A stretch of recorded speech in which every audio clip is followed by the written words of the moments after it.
Bonjour, moi c'est Marie. Je suis coach et ma mission est de guider les femmes vers la liberté et la paix intérieure, l'épanouissement et l'amour. Je vous propose ici différents outils pour reprendre contact avec vous-même, vous reconnecter à votre être intérieur, reconnaître et accueillir les différentes parties de vous. Ensemble, grandissons et éveillons nos consciences. Aujourd'hui, je vais vous parler du changement, du fait de changer. Nous traversons toutes des périodes de changement. À plusieurs reprises, dans notre vie, nous avons été amenés à changer. Parfois par choix, parfois c'est une expérience qui nous y a poussés, plus ou moins délicatement. Elle nous a poussés au changement, à la métamorphose. Si vous observez tous les changements que vous avez vécus, vous vous rendrez compte certainement qu'il y a des différences de rythme.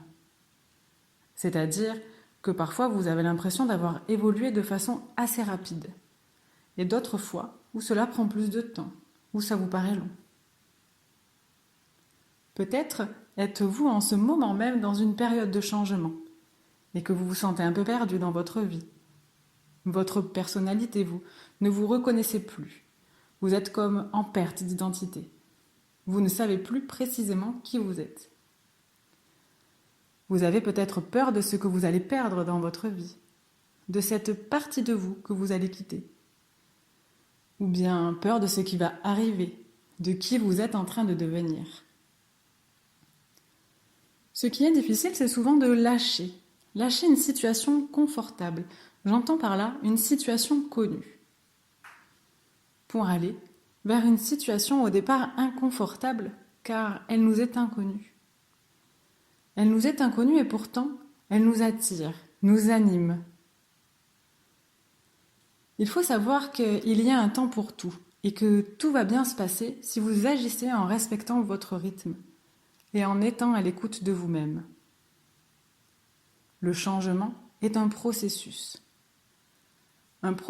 d'acceptation, de lâcher ce qui est pour évoluer vers quelque chose auquel vous aspirez vraiment et qui nourrit vos valeurs.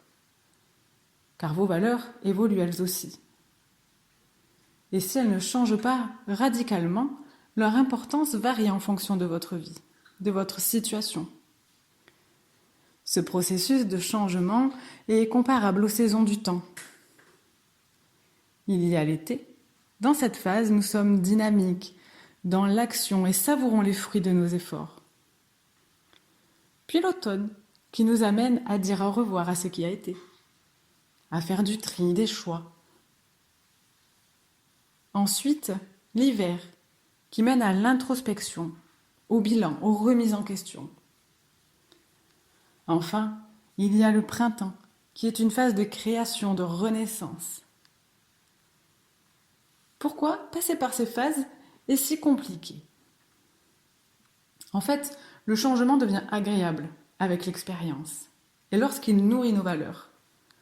Nous prenons conscience assez rapidement dans la vie que le changement est permanent et qu'il est ce qui nous amène à évoluer, à être de plus en plus en lien avec soi, à nous dépasser.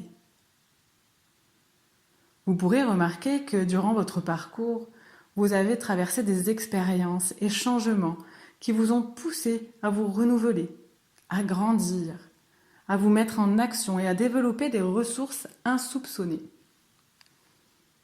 À nous dépasser car le cerveau et le corps adorent ce qui est confortable. Il est important parfois d'aller chercher au-delà de ce confort, pour aller vers ce qui est inconfortable au départ et qui va nous permettre de grandir et gagner en confort plus grand. Ce qui fait partie du changement est aussi la prise de conscience que nous sommes responsables de notre vie. Nous sommes créateurs de notre vie, de la manière dont nous vivons les choses. Comment savoir s'il est temps de changer? Il se peut que vous ayez déjà répondu à cette question et que votre situation soit suffisamment inconfortable pour que vous soyez convaincu que c'est le moment pour vous de changer, de vous mettre en action. Et si vous ne le savez pas encore, j'ai une question à vous poser. Êtes-vous heureuse dans votre vie? En répondant en toute transparence envers vous-même, êtes-vous heureuse dans votre vie?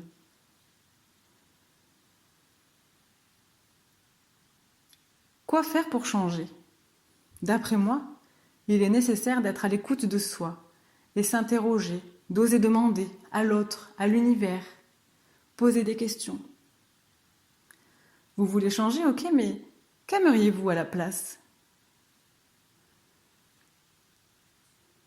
Quelles sont vos valeurs profondes?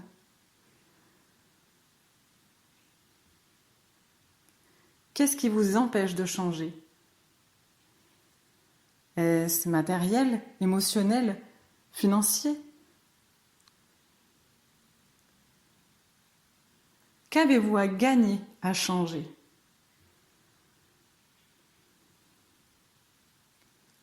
Qu'avez-vous à perdre à changer?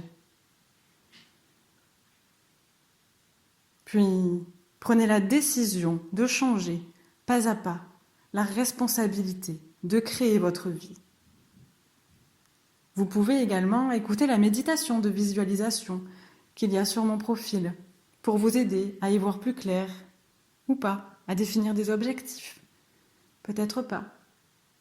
Et si cela est difficile et que ça nécessite l'aide d'un coach ou d'un thérapeute, n'hésitez pas à me contacter ou à contacter quelqu'un d'autre qui vous inspire pour vous accompagner vers ce chemin. Voilà. J'espère que ce mini-pod vous aura plu. Si c'est le cas, n'hésitez pas à vous abonner, à commenter, à liker, à partager. Je vous souhaite une très bonne journée et je vous dis à bientôt.